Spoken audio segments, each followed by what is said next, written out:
आजको भ्लग चाहिँ एकदम रमाइलो छ किनकि आज हामी एनएस ग्रुप मिलेर नागासाकीतिर बार्बिक्यू गर्न निस्केका छौँ।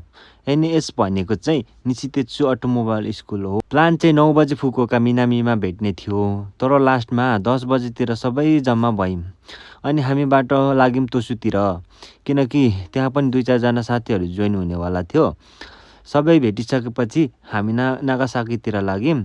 केही घन्टा हिँडेपछि सबैजनाले भोक लाग्यो भन्ने थालेर हामीले चाहिँ त्यतै कतै पार्क खोजेर चटपटे बनाएर खाने प्लान गऱ्यौँ। तर पानी परिरहेको र कोही साथीहरू सँगै नभएको कारणले हामीले त्यो प्लान क्यान्सल गरेर नागासाकीमा गएर एकैचोटि नेपाली रेस्टुरेन्टमा खाने प्लान गऱ्यौँ। केही बेरमा हामी नेपाली चुलो घरमा पुग्यौँ र सबैजना भोकले गर्दा छिटो खाना खान थाल्यौँ।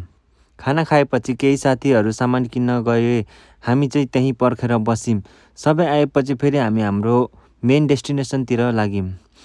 करिब 30 मिनट जस्तोको बाटोपछि हामी हाम्रो बार्बिक्यू स्पटमा पुग्यौँ।